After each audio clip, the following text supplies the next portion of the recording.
I am Angelica A. I'm stage 3 bowel cancer survivor and thriver. And it's 5 years. Yesterday, I got my all clear after 5 years, which is incredible. So I'm really, really, really happy and pleased and blessed. My interests these days, my life is very different. I love yoga. I love walking in nature. I love connecting to nature, going to the beach with my kids, surfing, being outside, spending time with my family, with my dog. So those are my interests, really. So I had been iron deficient. I was exhausted. I was on iron tablets, as kind of the fix. You're iron deficient, go on iron tablets. And I was told to eat red meat 3 times a week. The exhaustion never went away. For 7 or 8 months, I was on this iron tablet and nothing changed. And then I started feeling some bowel movements change. I have always been a regular person. That meant that sometimes I would have a little bit more kind of a soft poo, sometimes the hot. It was just kind of, I didn't know why that was happening. Sometimes I would go to the toilet, sometimes I wouldn't. And for somebody who was regular, that was odd. And when I went to my doctors, we were trying to fix my iron deficiency. That was the issue. And my periods at the same time were really heavy. So another symptom that I had was I was really bloated. And I know this is a bowel cancer symptom, but it's really hard as a woman to really connect that to bowel cancer because, in front of the doctors, you're like, okay, well, your periods are really heavy. This is why you're bloated. And I was so bloated that I was working in corporate, and I have gone to meetings and they kind of congratulate me like, you were pregnant. And I'm like, no, I'm not like that bad. And, I'm not, I wasn't overweight anywhere else. It was just like that kind of on the belly area, that bloatedness. And I thought it was the iron tablets then that was causing the bowel movements difference. And then I stopped the iron tablets, but then the anemia came back straight away. And that's when the doctor said, well, we need to check you to see if we can stop your periods to being so heavy, if there is anything that we can do about that. And we need to send you to the gastroenterologist to see if everything is okay with your bowel. So whilst I was waiting for that, this bowel movement changes increasingly got worse. And then I had my first bleeding, which was probably 3 or 4 months before my diagnosis. I did have bleeding. It wasn't every day. It wasn't all the time. Again, I have spoken to so many people that have bleeding. It doesn't necessarily need to be bowel cancer, right? It could be so many other things. And if you go to, the doctors, that doesn't mean that the whole world's going to stop and, they're going to do anything about it. It's like, okay, we'll go home and waiting for the colonoscopy, waiting to check you. Let's see what happens. I think the crazy thing about cancer is like, people think, oh my God, were you in pain? No, I wasn't. I had no pain anywhere. Even like the bloatness or even like the changes in my body, I didn't have any pain. It was discomfort, like I had discomfort, like nobody likes being bloated, but it wasn't pain. Apart from the exhaustion, I can't say I had anything else. Now, at an emotional and mental level, I had this kind of really inner voice telling me like something is terribly wrong. But I did not want to hear. I'd never Google symptoms of cancer. Never. I thought, I am not going to be that person. This is not going to be me. I am strong. I've always been strong. I've never been sick, like that stubborn mentality. I'm invincible. I'm only 38 years old, like nothing like that's going to happen to me. So symptoms wise, those were the things. I kind of even diagnosed myself, or maybe I just have IBS, because IBS has the same kind of symptoms, right?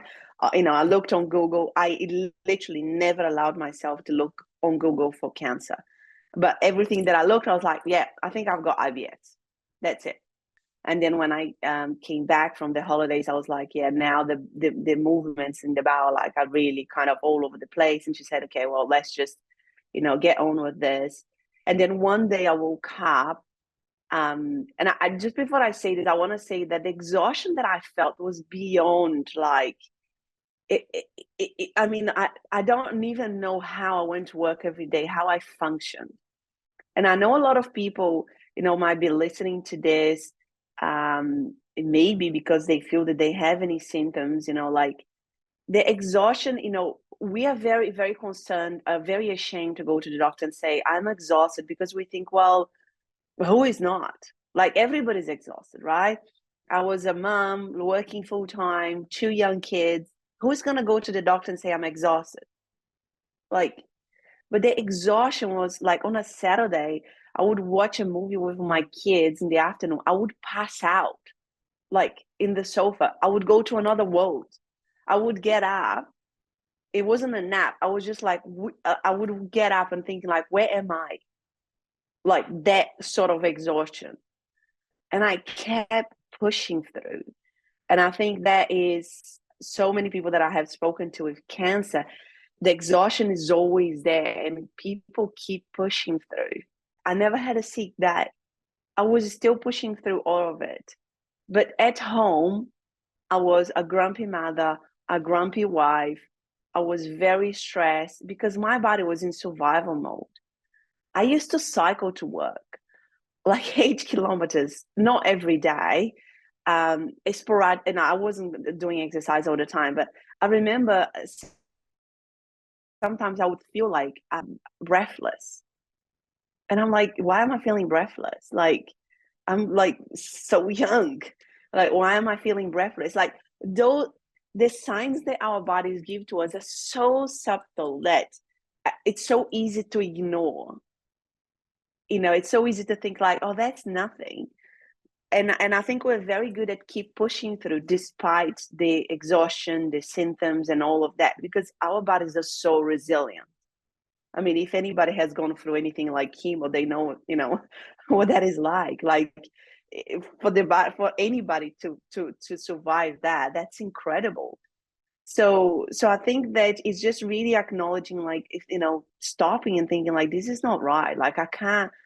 I would wake up tired, and I'll be like, oh my God, here we go again. How am I going to survive another day? So I actually did not have the colonoscopy. I woke up one day, still waiting for the colonoscopy, and I didn't feel like eating. Again, I was so exhausted. I was preparing my daughter's party, and I thought, what? Of the day before, it was a Easter, and I thought, what? I'm tired because yesterday I was preparing for my daughter's party.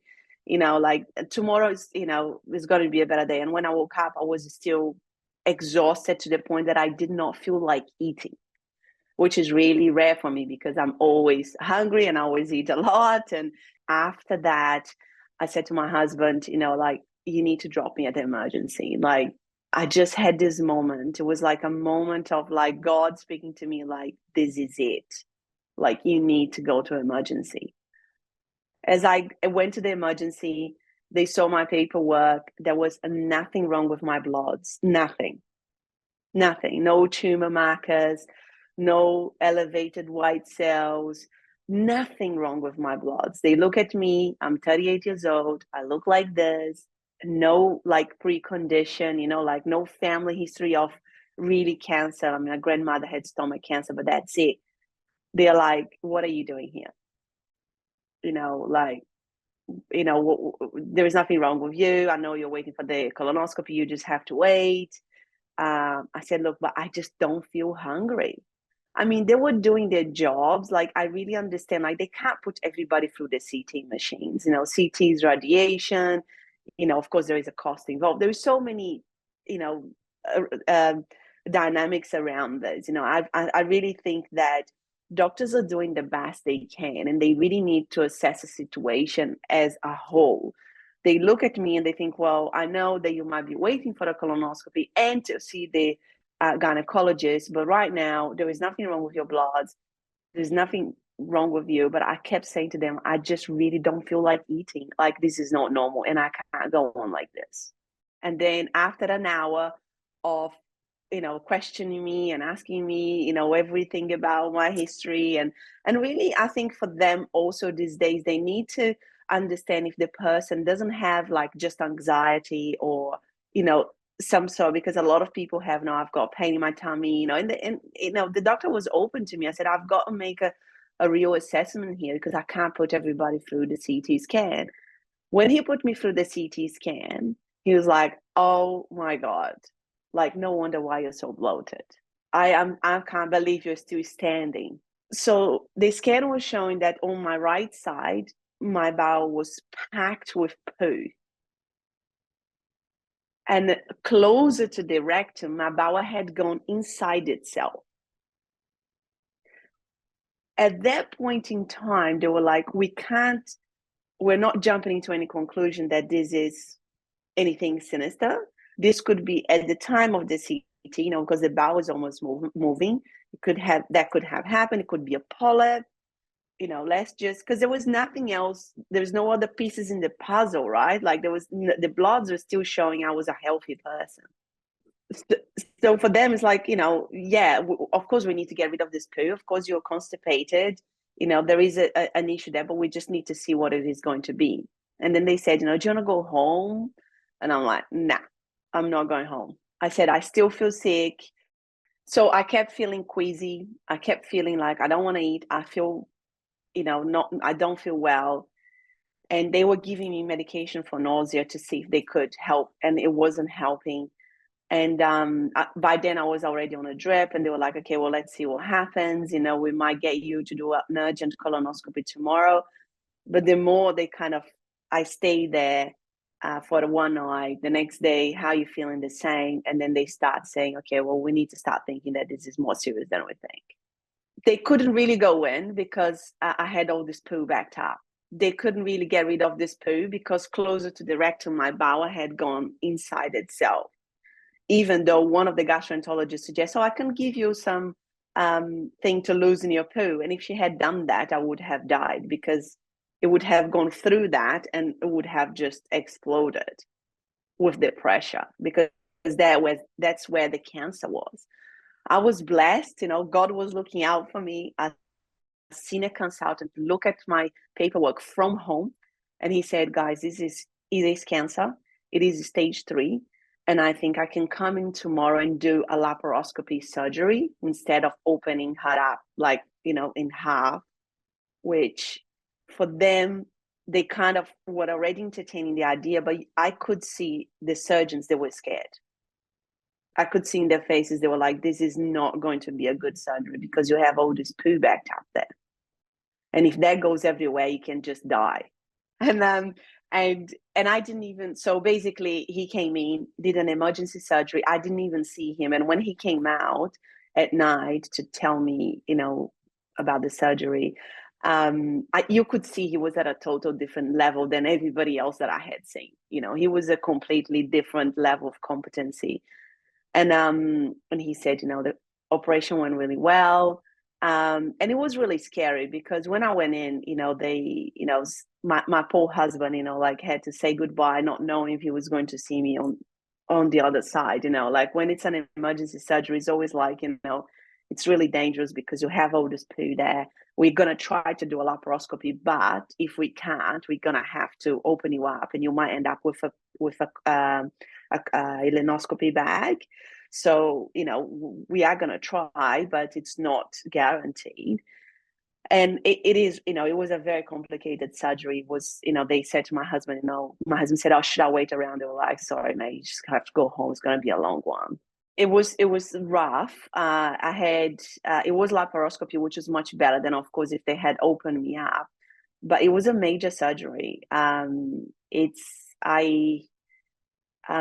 just rested as much as I could. Mentally they had sent my tumor to do a biopsy to make sure that, and they had taken some lymph nodes. So at that time, I only knew it was going to be stage 3, but I did not know if it had spread to the lymph nodes. So I was in that limbo thinking, oh my God, what if they say stage 4? What if they say, your mind is like going crazy. straight after my surgery, they did a ultrasound on my liver. I did not know anything about it at that time.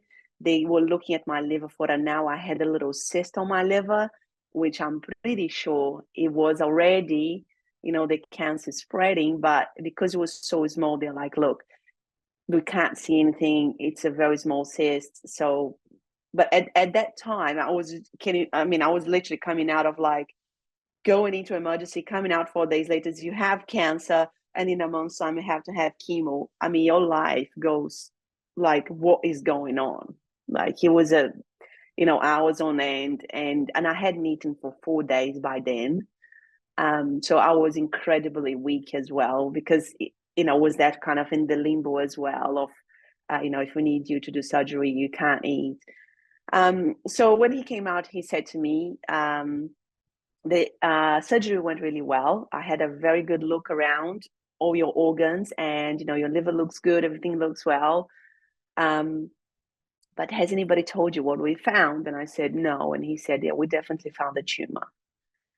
And it's such a subtle difference. Like when people say the word cancer, it's such a charged word, and because he said tumor, it was a little lighter before you move on to the word cancer. And I asked him, is there any chance it's a benign? And he said, I'm sorry, it's not.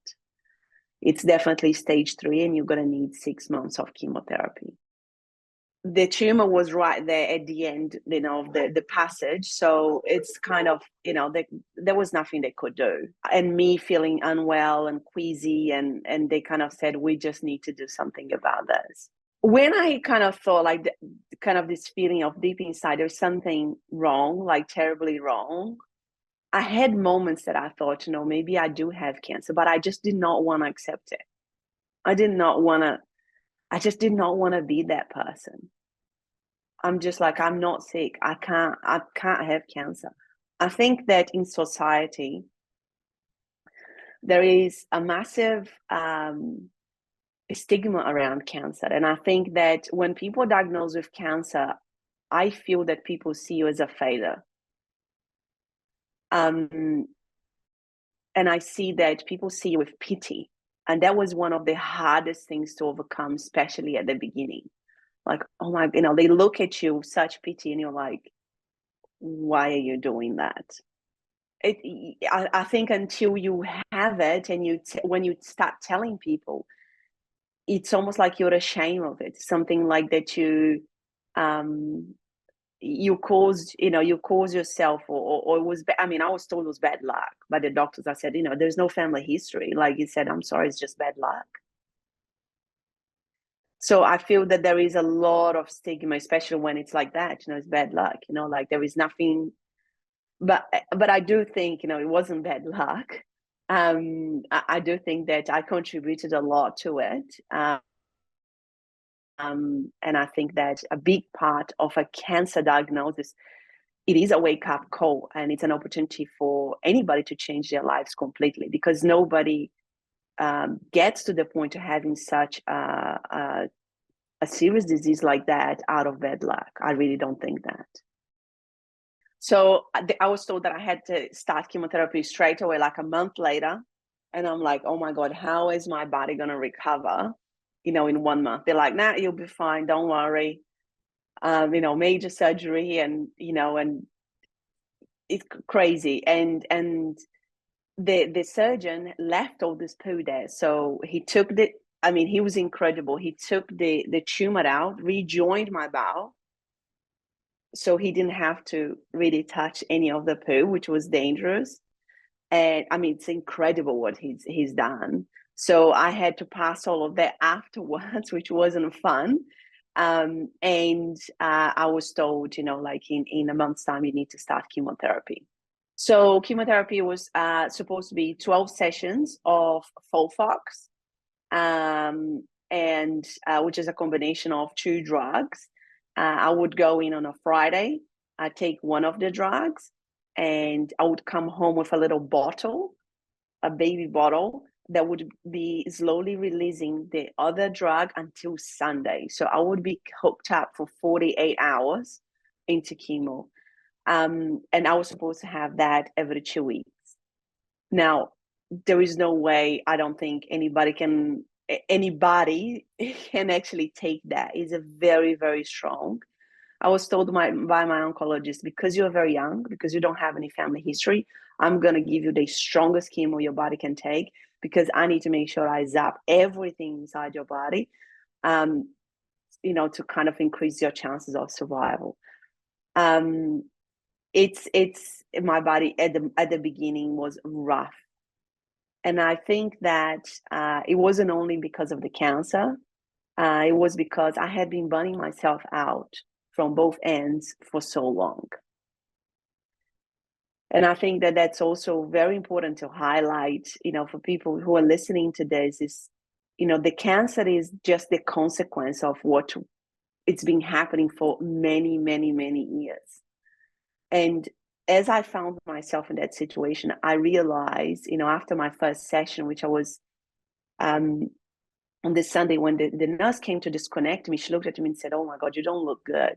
I couldn't get out of bed for 5 days. I couldn't watch TV. I couldn't listen to music. I was just like out. I was burned out.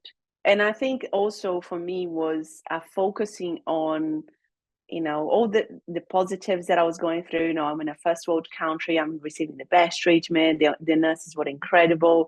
I just kept focusing on everything that was good in my life.